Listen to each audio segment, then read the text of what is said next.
നമസ്കാരം. നമ്മളിന്ന് പോകുന്നത് അതിമനോഹരമായ ഒരു കഥയിലേക്കാണ്. എങ്ങനത്തെ കഥയാണെന്നോ?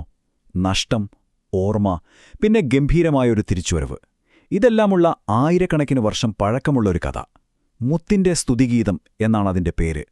നമുക്കൊരുമിച്ച് അതിന്റെ ആഴങ്ങളിലേക്കൊന്ന് പോയി നോക്കാം. നിങ്ങളൊന്നാലോചിച്ചു നോക്കൂ. നിങ്ങളൊരു രാജകുടുംബാംഗമാണെന്ന് വിചാരിക്കുക. പക്ഷേ നിങ്ങൾക്കിപ്പോൾ അത് ഓർമ്മയില്ല. നിങ്ങൾ ആരാണെന്ന സത്യം പാടെ മറന്ന് ഏതൊരു അന്യനാട്ടിൽ ഒരു സാധാരണക്കാരനായി ജീവിക്കുകയാണ്.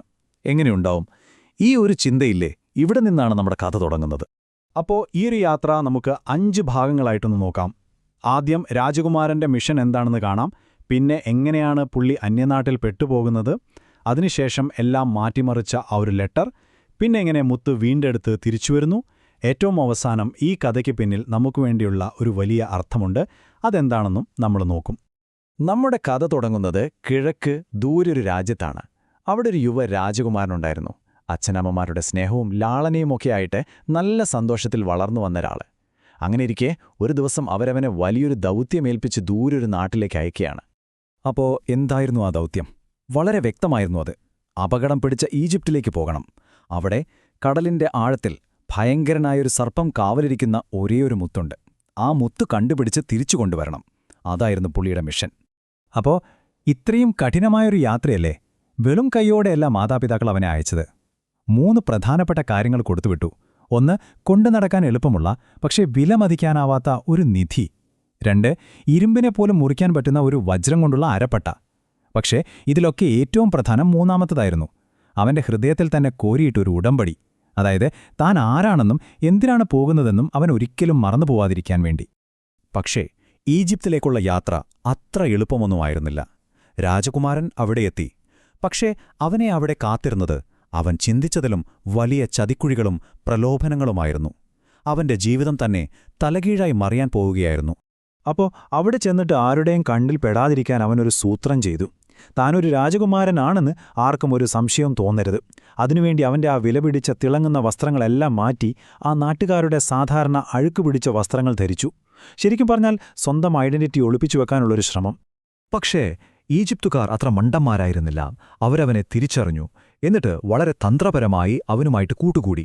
അവരവരുടെ ഭക്ഷണം കൊടുത്തു, അവരുടെ രീതികൾ പഠിപ്പിച്ചു. അങ്ങനെ പതിയെ പതിയെ അവരവനെ മയക്കിയെടുത്തു. ഒടുക്കം അവൻ ആഴത്തിലുള്ള ഒരു ഉറക്കത്തിലേക്ക് വീണുപോയി. അത് വെറുമൊരു ഉറക്കമായിരുന്നില്ല, അതൊരു മറവിയുടെ ഉറക്കമായിരുന്നു. എന്താ സംഭവിച്ചതെന്നോ?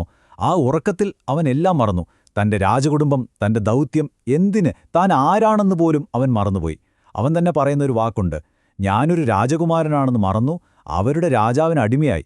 ഓർത്തുനോക്കും, എങ്ങനെയുണ്ടാവും ആ അവസ്ഥ? അപ്പോ മകന് സംഭവിച്ച ഈ ദുരന്തമൊക്കെ ദൂരെയിരുന്ന് ആ മാതാപിതാക്കൾ അറിഞ്ഞിരുന്നു. പക്ഷേ അവരവനെ വെറുതെ വിടാൻ തയ്യാറായിരുന്നില്ല. അവനെ ആ മറവിയിൽ നിന്ന് ഉണർത്തണം. അതിനായി അവരൊരു സന്ദേശമയക്കാൻ തീരുമാനിച്ചു. ഇതാണ് കഥയിലെ അടുത്ത ഏറ്റവും നിർണായകമായ ഒരു സംഭവം. ഈ സന്ദേശം വന്നത് ഒരു സാധാരണ തപാൽക്കാരന്റെ കയ്യിലല്ല. അതൊരു കഴുകന്റെ രൂപത്തിലാണ് പറന്നെത്തിയത്. പക്ഷികളുടെ രാജാവായ കഴുകൻ. ആ കഴുകൻ നേരെ രാജകുമാരന്റെ അടുത്തു വന്നിരുന്നു. അപ്പോ അതൊരു ശബ്ദമായി, ഒരു സംസാരമായി മാറി. ആ മറവിയുടെ ഉറക്കത്തിൽ നിന്ന് അവനെ തട്ടി ഉണർത്താൻ വന്ന ഒരു ദൈവികമായ സന്ദേശം പോലെയായിരുന്നു അത്. ആ ശബ്ദം അവനോട് നേരിട്ട് സംസാരിച്ചു.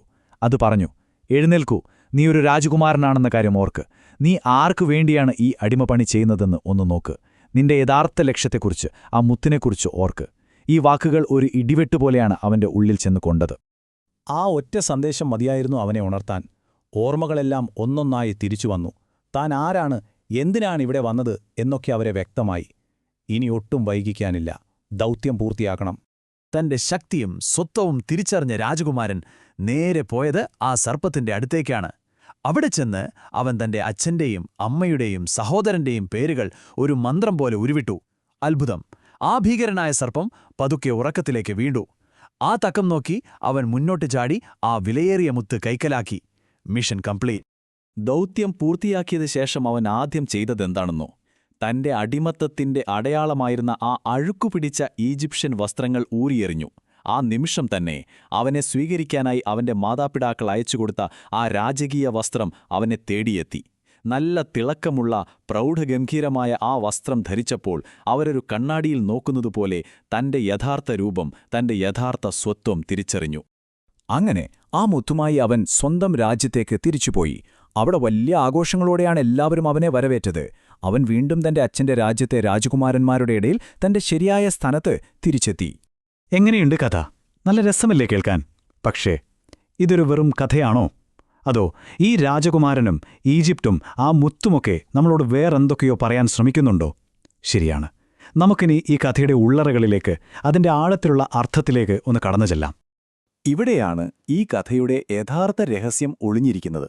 നോക്കൂ, ഈ കഥയിലെ രാജകുമാരൻ എന്നു പറയുന്നത് നമ്മൾ ഓരോരുത്തരുമാണ്. നമ്മുടെ ഓരോരുത്തരുടെയും ആത്മാവാണ്. അവൻ വഴിതെറ്റിപ്പോയ ആ ഈജിപ്തിലെ, അത് നമ്മൾ ജീവിക്കുന്ന ഈ ഭൗതിക ലോകമാണ്, അതിന്റെ പ്രലോഭനങ്ങളാണ്. പിന്നെ അവൻ തേടിപ്പോയ ആ അമൂല്യമായ മുത്ത്, അത് നമ്മുടെ എല്ലാം ഉള്ളിൽ ഒളിപ്പിച്ചു വെച്ചിട്ടുള്ള ആ ദൈവികമായ അംശമാണ്, നമ്മുടെ യഥാർത്ഥ സ്പിരിറ്റ്. അവസാനം അവൻ വീണ്ടെടുക്കുന്ന ആ രാജകീയ വസ്ത്രം, അത് നമ്മുടെ യഥാർത്ഥ കളങ്കമില്ലാത്ത സ്വർഗീയമായ സ്വത്വത്തെയാണ് കാണിക്കുന്നത്.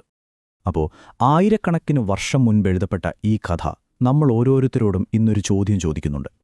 ഈ ഭൗതിക ലോകത്തിന്റെ തിരക്കുകൾക്കിടയിൽ നമ്മൾ ആരാണെന്നും എന്തിനാണിവിടെ വന്നതെന്നും ചിലപ്പോഴൊക്കെ മറന്നുപോകുമ്പോൾ നിങ്ങൾ കണ്ടെത്തേണ്ട ആ മുത്ത് എന്താണ്? ആ ഒരു ചോദ്യം നിങ്ങൾക്കായി വിട്ടുതന്നുകൊണ്ട് ഇന്നത്തെ ഈ വിവരണം ഇവിടെ നിർത്തുന്നു.